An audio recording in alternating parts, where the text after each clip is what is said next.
Hi BookTube, it's Gina. Happy Friday. How has your week been going? This week went by so fast for me. It just flew by. I have no idea where it went. So I'm finally taking a breather and sitting down and having a chat with you. I've missed you this week. It's been, like 5 days. I missed Tag Tuesday. I missed all the fun stuff. So I thought Friday I would sit down and chat with you, do a Friday reads, let you know what I've been reading, what I've finished. I did get some mail that I will show you. So lots of fun things to talk about. I'm also working on looking into what I think is the camera. I don't know. I can't figure it out. Of course, I'm recording on my iPhone. And so if you look at yourself in the viewfinder, of course, what you see is, what you see is me looking over in a different direction. And so I'm kind of just trying to figure out where to look. I know where to look, I think, but I just can't remember to do it because I always bounce back and forth. So I don't know. You guys have any tips on how to record with an iPhone and not stare at yourself in the camera? I don't know, it's just a random thing, but it's something that's been on my mind because I really like it when I feel like people are kind of looking at me. So anyway, that was a very digressive beginning, but let's get started. So this week I finished 2 books for middle grade March. I finished this adorable story called Ballet Shoes by Noel Streatfeild. This was a very sweet story about a group of 3 girls who are orphans. They've been adopted by a person that they call Gum for great uncle Matthew. And super sweet story. So he adopts these 3 as babies. They grow up. They eventually end up going to a dance school. And it's just a super, super sweet, fun story. I loved it. Except for, if any of you have read this, it will not be a spoiler, but there's almost sort of 2 endings to this. And there's like the normal ending, which I loved, was super sweet. And then there was the very, very last page ending, which I really, really, really hated. It almost bumped this from a 5-star to a 4-star read for me. I'm not sure. I'm going to think about it some more, but I hated the very last page a lot. So let me know what you think if you have read this about that final ending. I also finished this week, another sweet middle grade book. Let me pull up my notes here, called The Body Under the Piano by Martha Jocelyn. I saw this book reviewed on Elli at My Cozy Chronicles channel, and it is a story of Aggie Morton, who is a young Agatha Christie, and Hector Perrot, who is a young Hercule Poirot when they're like 12 years old, and they solve a mystery of a body under the piano. Is that what it was called? Yes, The Body Under the Piano. And there was all kinds of fun little Agatha Christie Easter eggs, and it was very, very sweet. It's a beginning of a series, so I think I'm going to pick up the next one because I really enjoyed it a lot. So those are the 2 books I finished. I am currently reading The Breaking Point, which is a mystery by Mary Roberts Reinhard. Just maybe 15% that I'm reading on my Kindle. And there's a lot of characters, and I'm kind of trying to figure out what's going on. It's one of those beginnings where they don't really tell you anything. They start hinting about all of these bad things that have happened in the past, but they don't really tell you what's going on. So there's all of this like, okay, what's going on? Trying to figure it out. So I'm hoping soon I start to pick up some more narrative, because right now I'm just kind of like, what is happening? Did I already say that is the group read for March Mystery Madness? So that's why I'm reading that one. I think I'm really gonna love it. I love her writing style. I haven't really gotten into it much yet. And then I'm also reading for middle grade March, The Bewitching of Aveline Jones by Phil Hickes. I love Aveline. This is the second in a series. The first one was The Haunting of Aveline Jones. These are great middle grade spooky stories, and they're a little on the spooky side.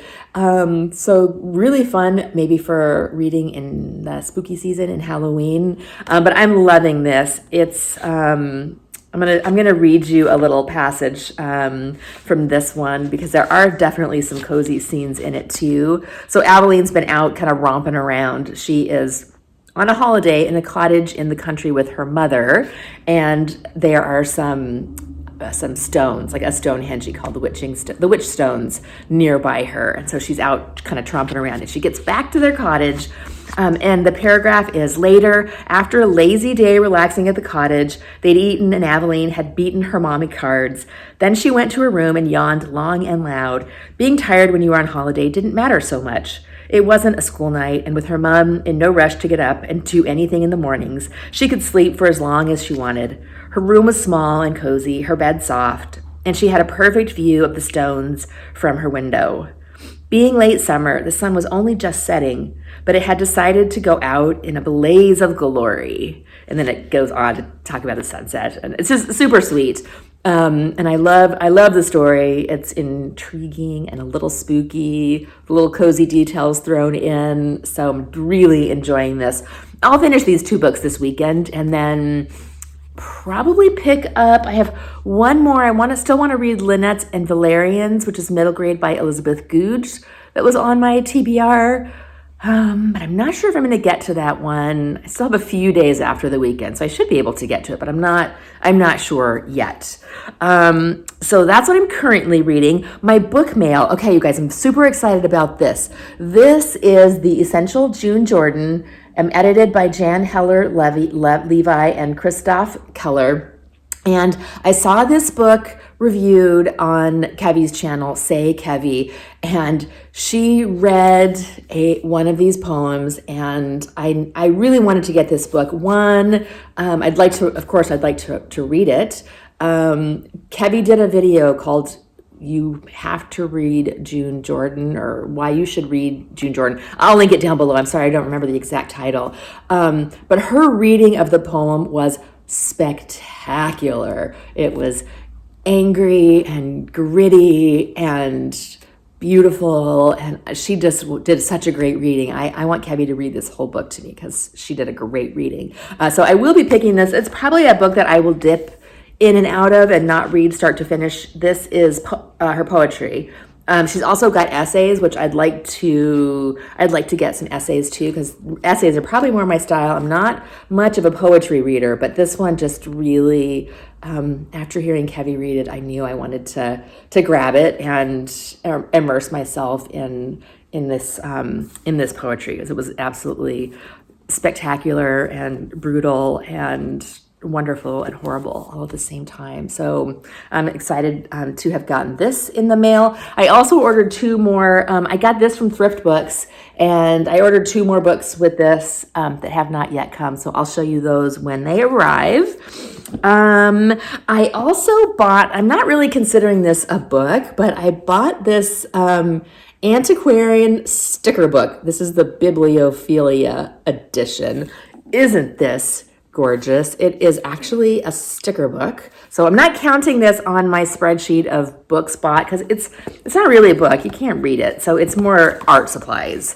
And I'm not tracking art supplies or stationery, but it's got all of these pages of stickers. And it's got stickers, and these are also stickers, so you can peel this whole thing off, and it's a sticker. It's just super, super cute. And I am not much of a planner person or a sticker person necessarily. I've never really done well with paper planners, but now this last year that I've had a channel, I've been doing more in a paper planner just because I want to keep track of like readathons that are coming up and buddy reads that I'm going to be doing and events that I don't want to forget. And then I'm tracking like when I post videos. And so I thought it would just be fun to decorate my calendar. Low pressure. I'm not doing like a fancy bullet journal or anything, but I just thought it would be fun to pop some stickers in so this is just my little notebook book. I popped some stickers on the front. I just popped a random sticker, which this is really funny. It's like a caveman. I don't know how that is Victorian, but it's funny. So the sticker book is really fun. I am enjoying that a lot. Also, today is Tolkien Reading Day, which just reminds me that I talked about this last year. I did a video on Tolkien Reading Day, and I just can't believe it's been a year. And I mean, I did a 1-year anniversary video, so obviously I know it's been a year, but now that I'm coming up on these things that I talked about last year that are coming around again, it's really fun to have a whole year of booktube history behind me. So I don't think I'm going to actually read anything specific for Tolkien Reading Day, but I sort of am due for a reread, so I might pick up the Lord of the Rings for April for my kind of Kindle nighttime book and reread that. I'm not sure yet, but I love the idea of a Tolkien Reading Day. I love the idea of celebrating Tolkien, and maybe by next year I'll actually have something fun to talk about, or a new Tolkien edition to show you or something, because all I still have is, I've got my paperbacks up there, but I really want to get one of those new annotated or illustrated editions that are flying around. Oh, they're so pretty. And I think that is it. I plan to do some reading this weekend. I don't have a ton going on. Oh, I am. One thing I wanted to share with you. I'm going to be talking to Kate Howe, who has a channel, and she does a cozy things chat with a guest, and we're making some plans to do a cozy things chat together. So I'll be making an appearance at some point in the future on Kate's channel. I'm super excited about that because you guys know I love my cozy things, and so we'll spend half hour just talking about the things that I love, the cozy things that I love, and I'll let you know when that is getting ready to go up, so that hopefully you can check it out if you also like cozy things. So I think that is it for now. Hope you're doing well. Hope you have some fun plans for the weekend, and I'll talk to you later. Bye.